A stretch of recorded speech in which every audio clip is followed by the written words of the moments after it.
Almonte's Key Food, proudly serving communities throughout Brooklyn, Queens, and Long Island for over 30 years. When you shop Key Food, you'll always find fresh products, great weekly specials, and exceptional personalized service. Visit at any of their Key Food stores at 8235 153rd Avenue, Lindenwood, New York, 935 Rosedale Road, Valley Stream, New York, and 6620 Avenue U, Brooklyn, New York. Listen, all you New Yorkers. Excuse me, taxi. Okay, man, we're looking around. This is the 77 WABC minicast. And we're going to do some money in politics today. We're going to go three ways. We went long on Iran with Robert O'Brien. So ace pollster and friend John McLaughlin has agreed to stick around and join us, CEO of McLaughlin and Associates. And we have the great Liz Peek, Fox News contributor, as always. And we have the equally great Steve Moore, who is WABC radio host of More Money, coming up right after this show on most of these same radio stations. I appreciate everybody's patience. Sometimes, in this game, you have to move things around. I want to start with John McLaughlin. And I guess the question I have, will voters in California be fed up with one-party, rule, one-party socialist rule, with all the problems that we always talk about, the economic problems, the tax problems, the energy problems, fire problems, the homeless problems, the drug problems? My God, a once great state, a fabulous place that is no longer fabulous. You've got Spencer Pratt running for mayor, and you got Steve Hilton running for governor. I don't know what the final totals are. Maybe the Democrats are stealing the numbers, but those guys are going to be on the ballot for governor and mayor. John, in brief, lead us off. Is there going to be a revolt against one-party rule?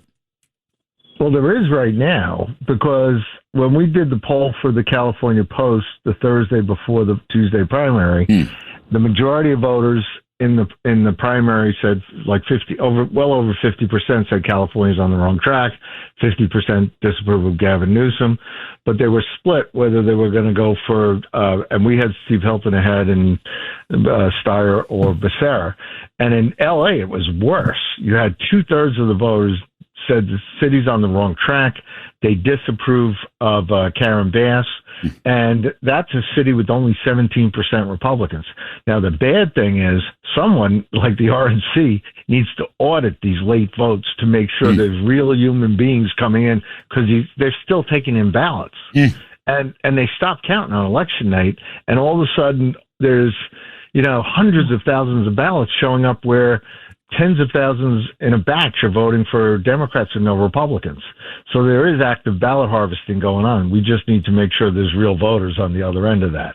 So it could be, I mean, it's the fact that Becerra is now in first and Pratt's now in first, and they haven't declared her second. It looks like the system where they tried to prevent Republicans from making the November ballots may work for them because of this ballot harvesting. You really, technique. Both of those guys, Pratt, Spencer Pratt, and Steve Hilton could be taken off the ballot? They have not advanced yet. Oh, my God. So in the L.A. mayor's race, it's 35 for Bass with 71% and 28 Pratt, 25 Rahman. She's coming up. And in the governor's race, it's the same things going on with Steyer's coming up on Hilton. Liz Peek, we need Save America Act. Somebody's got to fix this broken election system. Well, I think it's just horrifying. I'm interested, John, when you did your polling, could you identify what issues in particular people were so irate about? Is it the economy? Is it crime? What are the issues that Hilton and Pratt have gotten traction on? Well, statewide, it was cost of living and housing costs. But also you had in L.A., it was they were saying mental illness, homelessness was the top issue, followed by housing. But the mental illness and homelessness is more a security issue. It's like a crime issue because they've got people in the neighborhoods that are drug addicts and dangerous. Yeah. So, Larry, going back to the SAVE Act, I think you and I have talked for months about how Republicans should ditch the SAVE Act and just do voter ID. That's it. Make Democrats vote against voter ID, which is approved of by over 80% of Americans. Once again, SAVE Act has gone down in flames. They need to get something done on election security, and time is running out. I got it. I am going to have you realize all your dreams. Listen to this. Good. Representative Julie Fedorchak. I don't know her. She's from North Dakota. She has submitted a bill called Save America Through Real ID Act. Okay, it'll establish, listen to this, a grants encouraging states to require federally mandated real IDs to vote. That would be an alternative. So it can be put in a reconciliation bill because it's funding. Yes, this is what I have been talking about this for weeks. All right, and it'll be an alternative to the proof of citizenship and voter ID mandates in the original Save America Act, but it refers to federal verification standards for state-issued photo identification that ensure the holder is a U.S. citizen or legal permanent resident. That's all it does. And it allocates $50 million each year from 2027 through 2031. She's coming on the TV show Monday to talk about it. So it's a fiscal measure, grants, $50 million a year. All right, that'll meet the Byrd rule, and you can use that as a backdoor way. It won't have all the citizenship, paraphernalia requirements. It's just a photo ID and a grant to insure it. Okay, she's from Julie. Excellent. Julie Fedorchak, North Dakota. Right, you have to love that. North Dakota. What do they got? Fewer. There's no voter fraud at all. There's fewer people than 3 apartment buildings, but you know what I mean. But anyway, that could be the answer to our dreams. Honestly, now agree. Steve Moore. You would hope, though, with all this, the Republicans would get a decent reconciliation bill. And, Steve, while I'm at it, you would hope that Republicans, somebody other than President Trump, would talk about the good economy, which is creating jobs, business is terrific, and wages are high, etc. Kellyanne Conway was on the TV yesterday, and she said the jobs report and things like it should be the GOP's biggest weapon. But, Steve, they're not talking about this. They're not talking about anything. They're too busy quarreling with each other and quarreling with Trump over stuff that doesn't matter. Well, first of all, Larry, do not make fun of Julie Fedora. She's going to be a senator someday. Oh, you know it. I didn't know her. I never heard of her. No, she's great. North Dakota only, I think, has one congressional member. So anyway, but look, I think, one other thing. Can you imagine if the election for governor came down to Becerra versus Tom Steyer? I mean, talk about a Sophie's choice. Right. I guess I'd have to go with Fedora. I mean, I'd have to probably go with Becerra over that on that one. But that would be a tragedy, by the way, if the voters in November in California don't have a real choice. Economies, you and I have talked about that. I mean, it is unbelievably durable, resilient. It's hot right now, and my line is that the American economy is hotter right now than the New York Knicks. So no, nobody is hotter than the New York Knicks. Sorry, Steve. I knew you were going to say that, Liz. But that was a hell of a game last night, by the way. No, look, there's nothing to complain about. We got manufacturing, we got construction, we got investments. I mean, there's the things you talk about every night on the show. We got jobs, we got higher wages. I mean, the Democrats are really running out of things to complain about. And I think you're going to start to see a real shift in public opinion, too, in the next, well, John's the expert on this, but I think people are going to start be looking at the economy in a much more favorable way. John, talk about that because, look, Republicans' bread and butter is always the economy. When they talk tax cuts and economic growth and jobs, they win. But, when they talk about denying ballroom funds for Donald Trump or Justice Department defense funds, they lose. And right now, that's where they are, at least in the Senate. House, maybe less so. But I didn't see anybody. Wait, one last point. I was looking around, scanning the media outlets that we try to follow. And I was looking for Republican leaders other than the president. President came right out and touted the jobs. But other than the president, I can't find a Republican leader of impact or significance touting the report and the fact that the economy is growing at 3% plus. And as Steve said, it's manufacturing, it's construction, it's data centers, it's across the board, and wages are doing very well. Where are they, John? They're missing in action, and Donald Trump, in our last monthly poll of 1,000 likely voters, had a 48 job approval, 47 disapprove. What was distressing was the generic ballot for Congress was only 42% Republican and 46% Democrat. So there's a gap between the Trump voters and the Republicans. And Larry, remember last month I asked a question that what do they prefer, to get the economy moving again?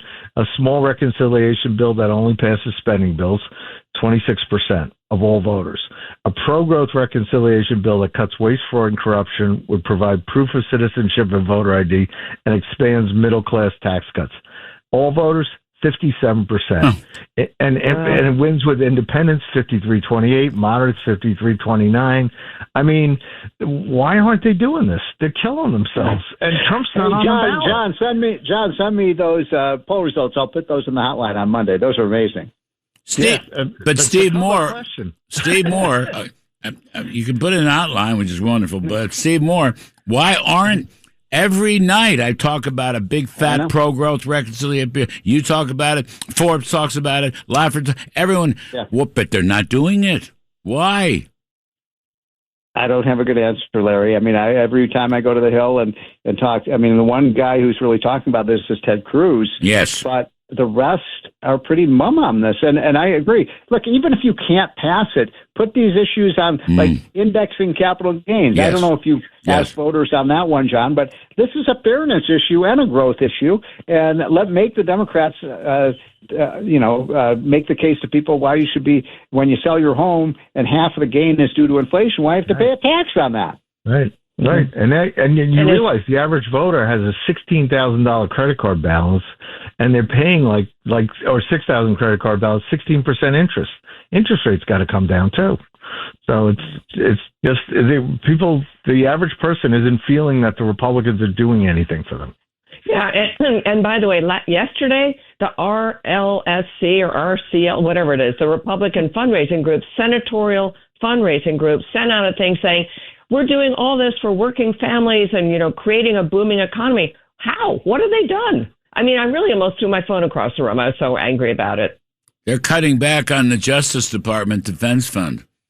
I mean, honestly, they're stopping Trump's ballroom. How interesting. Deal. Right. I mean, how stupid. I mean, it's a circular firing squad in the Senate right now. That's what's happening. Dead weight. All right, let's take a break on that. All right. John McLaughlin, Ace Pollster, Liz Peek, Fox News contributor, Steve Moore, Unleashed Prosperity, Steve's More Money Show on radio coming up after this show. I'm Kudlow. I'll be right back. Talking money and politics. We got Steve Moore, whose radio show More Money pops up right after this one on most of these same radio stations. We got the great Liz Peek, Fox News contributor, and Ace Pollster, John McLaughlin. Steve Moore, question. we're talking about reconciliation, these fiscal packages. So you have J.D. Vance, I think, doing a very good job on the whole fraud issue, fraud, stealing, corruption. Emmett Oz is doing a great job. Now, my question quickly is, how can we incorporate the savings? In other words, are we going to cut back on the grants and the money? How is that going to show up? Let's say in a fiscal bill, and really bring down government spending as well as corruption. Well, that's a great point you're making because, we know there's $500 billion to $1 trillion you could save by just getting rid of the corruption. So why not use that as an offset to, quote, pay for, unquote, the, capital gains reduction, maybe Laffer's talking about maybe, a reduction in payroll tax or something like that. I love that idea. And you combine two good ideas because people hate fraud and they love tax cuts and aim it at the middle class and aim it at investment. It would be a very positive thing. I want to go back to one thing when you were talking to John McLaughlin about California. Something very important that we covered in the hotline happened on Tuesday, which there were 5 tax initiatives that were put on the ballot, Larry, across the state, from north to south, from San Francisco down to San Diego, some of the most liberal areas of the state, and every one of them went down in flames. Americans do not want tax increases next. If Californians don't want tax increases, I guarantee you the rest of the country does. So that was a big, big thing. And by the way, 65% of the voters were Democrats. Even Democrats don't want higher taxes. Well, are these guys... Steve Hilton and Spencer Pratt. I know Steve Hilton very well. I don't know Pratt, but are they talking about taxes, for example? I mean, it seems to me that'd be a very interesting topic for them. John may know the answer to that. I don't know. Yeah, go ahead. I've seen it. They're talking about change in the election, particularly Steve Hilton, and the taxes are part of it, a component of it that they're too high, and they got to change or cut it. What about Prop 13 type stuff? Reagan's Prop 13. Yes. Well, no one will repeal that. Remember when Warren Buffett tried that with Arnold when Arnold was running in the recall? But I'm just saying, I get that. But another Prop 13. That's right. What I'm saying is, to Steve's point, if you hate taxes, then let's figure out let's bundle it into a tax cut of some kind, or at least a tax limitation, just to make the point. That would they should. It's like. But it's like they haven't done it yet, so it's like they got to worry about just making the runoffs because the system is rigged. So it's like it's really bad. Liz Peek, I appeal to you, and you're in better judgment. No one on this panel seems to want to cut spending. All right, no one wants to really dig in. I want to reduce all of the federal money going to these Medicaid programs and Obamacare programs and other assorted welfare programs because Democrats are stealing it from taxpayers. So I appeal to your senses, Liz Peek, your financial restraint senses. We must cut spending. Yeah, and that's for sure. And there's very little appetite for doing that. But certainly when the federal government employee count is down by hundreds of thousands. Yes. When you're beginning to eliminate fraud, when you demand that people on some of these welfare programs like Medicaid actually have to go to work, and there's workfare involved. So, I mean, hopefully that does begin to at least bend the arc of the upward trajectory of these programs, Larry, because it is going to bankrupt our country. They have got to change. And Democrats won't hear about it. So, once again, I mean, I hate to bang a drum on this because I'm very enthusiastic about Republican reign, but they just haven't got much to show for it right now. Emmett Oz said, he's on Fox, 35% of the Obamacare enrollees are not legitimate. 35%. I don't know how much money we're spending. How much money we spend on Obamacare? I don't even know. $1 trillion. Right. See, so Emmett Oz is really an interesting character here. He's doing the Lord's work, and they even gave him the press room the other day, which was just fascinating. Yeah. And when they asked him questions out of his channel, he says, "Out of my lane," which is very good. That means he's learning how to play the game. But my point is, listen. put it on the line. These people are stealing money. These local people in L.A., and they're stealing taxpayer money. So the GOP, in addition to cutting taxes and growing the economy, should get on that horse. Absolutely. Do you know what the fraud rate is? Well, I did some analysis a couple of years ago when I called the credit card companies, insurance companies, so on. You know what the fraud rate is in the private sector on programs like this? 2 to 3%. And you're talking about 30% right. at the federal level. Right. You got. By the way, these companies said, look, if we had 4 or 5% fraud rates, we'd be out of business. And the government has 25% fraud rates. That means 80% of the people in these L.A. hospices come out healthier than they went in. There's something wrong with it. I'm glad they're living, but that's not the point of it. John McLaughlin, thank you for your patience. Liz Peek, your contribution. Steve Moore, as always, Steve's radio show's coming up. I'm Kudlow. We'll talk to you next weekend.